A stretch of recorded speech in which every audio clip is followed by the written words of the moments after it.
임신한 하갈이 여주인 사레를 멸시하기 시작을 했죠.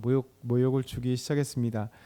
그때 사레가 이 종의 모욕을 듣다가 멸시함을 듣다가 아브라함에게 당신에게 준 이 사레가 나를 이렇게 멸시한다고 그렇게 얘기를 하고 하소연을 했을 때 이제 아브라함이 당신 마음대로 하세요라고 했을 때 사레가 하갈을 학대하기 시작합니다. 그래서 학대에 견디지 못해서 이제 하갈이 임신한 채 도망갔어요. 집에서 도망가서 광야에 갔습니다.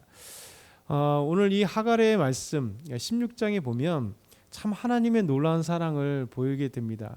사실 여종, 아무것도 아닌 여종, 더더군다나 자기 주인의 아기를 갖는 순간 자기 주인 또 여주인을 모욕하고 멸시하고 또 기고만장했던 그 삶, 인간적으로 보면 드라마에서 보는 그런 내용들로 가득 찬 것 같은데, 하나님은 이 하갈이라고 하는 이 여종에게도 관심을 두세요.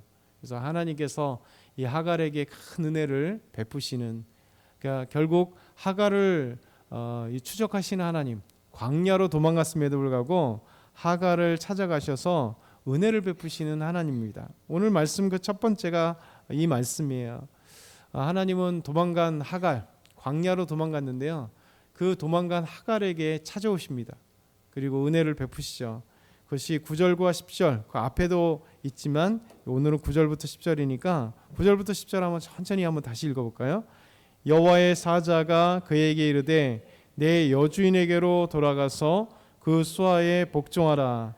여호와의 사자가 또 그에게 이르되 내가 내 씨를 크게 번성하여 그 수가 많아 셀 수 없게 하리라. 아멘. 하갈은 광야로 도망갔습니다. 그렇죠? 광야로 도망갔어요. 광야로 가면 이제 아무것도 없다는 거예요. 그가 가지고 온 물도, 그가 가져온 양식도, 그렇죠? 혼자 나왔는데 뭐 양식을 가져왔으면 얼마나 가져왔고 또 물을 가져왔으면 얼마나 가져왔겠어요.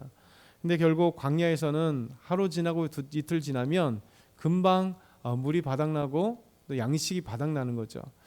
결국 하갈이란 인생 자체가, 그렇죠? 집에서 나오는 순간 여종이라고 하는 이 종들은 사실은 아무런 힘이 없습니다. 그렇죠? 그런데 이 하갈이란 여종, 그것도 더군다나 자기가 뭐 의를 행하다가 쫓겨났으면 그래도 한 거를 할 만한데 자기 여주인에게 뭐 대항하고 여주인을 멸시하고 또 그렇게 하다가 결국 쫓겨났잖아요. 그러면 사실 일반적으로 보면 더더군다나 그리고 주인을 멸시하다가 쫓겨났으면 그냥 버려진 인생이고, 인간적으로 생각한다면 더 이상의 그 인생에 펼쳐질 건 아무것도 없을 것 같습니다. 그리고 더더군다나 광야에서 이제 헤매다가 죽을 수밖에 없는 인생, 그러니까 처절한 인생이죠. 그런데 놀랍게도 하나님은 이 하갈에게 찾아오셔요. 하갈에게 천사를 보내셔서, 여호와의 사자를 보내셔서 놀라운 은혜의 메시지를 주십니다. 그렇죠? 찾아오신 것만 해도 큰 은혜인데 버리지 않고 찾아오셔서 그 은혜를 주시는데 뭐라고 얘기하냐면 다시 집으로 돌아가는 거예요. 그리고 여주인에게 가서 순종하라 이렇게 얘기하세요. 그렇죠? 여주인에게 가서 순종하라, 복종하라 말씀하시면서 여호와의 사자가 그에게 다시 얘기합니다. 내가 내 씨를 크게 번성하여 그 수가 많아 셀 수 없게 하리라. 하나님의 말씀을 이 천사가 전하는 거잖아요.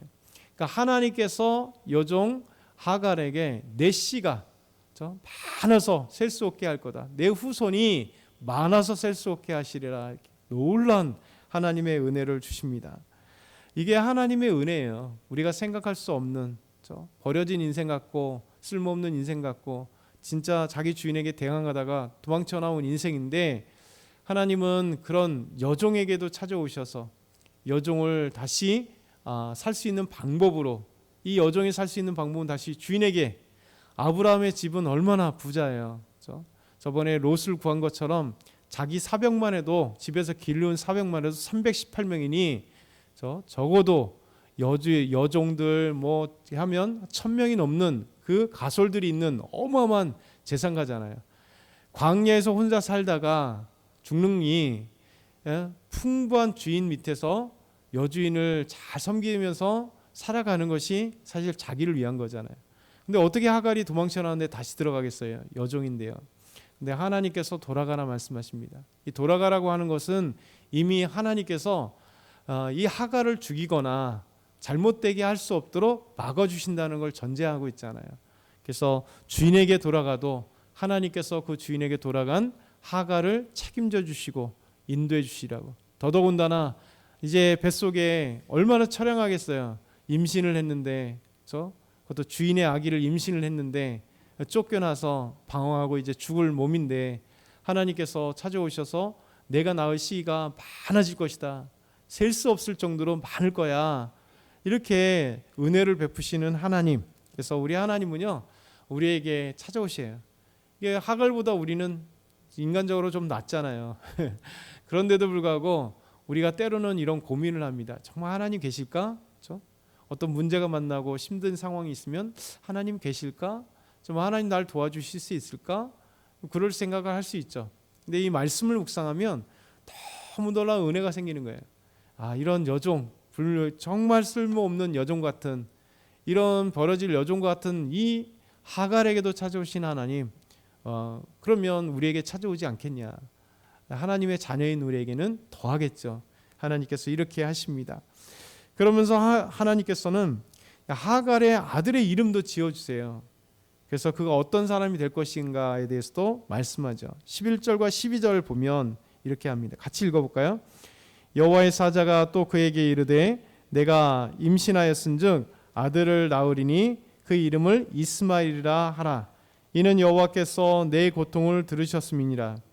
그가 사람 중에 들나귀 같이 되리니 그의 손이 모든 사람을 치겠고 모든 사람의 손이 그를 칠지며 그가 모든 형제와 대항하여 살리라 하니라. 아멘.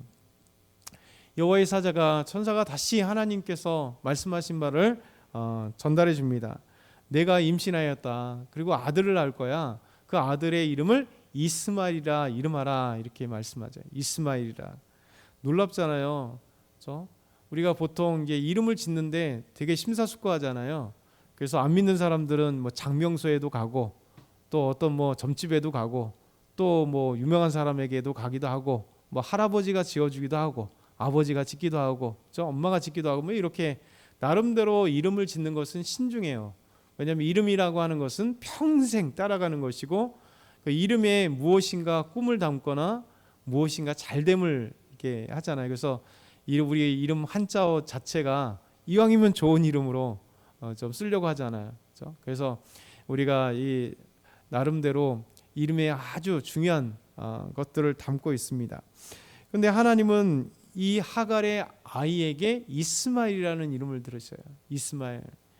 그 이름 자체가 여호와께서 내 고통을 들으셨습니다. 고통을 들으심이라고 하는 하나님이 고통을 들으셨대요. 얼마나 귀한 이름이에요. 이스마엘이라는 이름. 그렇죠? 하갈에게 하나님께서 이렇게 주십니다. 그리고 그는 들나귀 같은 사람이 된다. 들나귀가 뭡니까? 나귀가 그냥 막 치고받고 하잖아요. 들에서 막 야생 들나귀가. 그래서 이 인생은 이런 거친 인생 산다는 거죠. 그래서 끊임없이 남을 막 손에서 치겠고 또 다른 사람들 치는, 이게 막 들나귀 같은 사람들이 된 거죠. 결국 이스마엘의 후손 자체가 그러잖아요. 이스마엘의 후손이 다 중동의 사람들이잖아요. 지금 이슬람권에 있는 중동 사람들. 그래서 이 중동에 있는 이슬람 사람들은 다 얘기하잖아요. 자기들의 조상이 이스마엘이다. 그렇죠? 그래서 중동에 있는 이슬람은 이제 무슬림은 나중에 이제 마음에서에 의해서 생겨난 거지만 그들의 그 모든 것도 성경에서 나왔기 때문에 무슬림들은 자기가 아브라함의 장자잖아요. 그래서 자기가 아브라함의 모든 것을 갖고 있는. 그래서 이 이슬람도 이 구약 성경을 모태로 하고 있습니다. 그래서 아브라함이 자기의 믿음의 조상이다. 우리 할아버지다, 아버지다 이렇게 얘기하는 거예요. 그리고 이제 유대인들은 뭐라고 얘기합니까? 하나님이 약속하신 이삭이 진짜 아들이다 이렇게 싸움하는 거예요. 그러니까 무슬림들은 적통이 누구냐, 그렇죠? 장자가 적통이잖아요. 그러니까 장자 이스마엘의 후손이기 때문에 우리가 아브라함의 후손이다 이렇게 얘기하는 거고, 유대인들은 아니다, 성경이 약속한 대로 이삭이 우리의 조상, 아브라함이 진짜 자식은 이삭 아니냐 이렇게 얘기하는 겁니다. 어찌됐든 간에 이 이스마엘의 그 후손의 삶을 대해서도 하나님 말씀하죠. 그러면 세 번째는 이제 하나님을 만난 하갈은요, 하나님이 이제 앞에 말씀 보면 샘을 주시거든요. 광야에서 먹을 것도 없고 물도 없을 때 하나님의 샘을 보여주세요. 그 샘의 이름을 하나님을 만났다고 해서 부엘라헬로이라고 하는 놀란 샘의 이름을 붙입니다.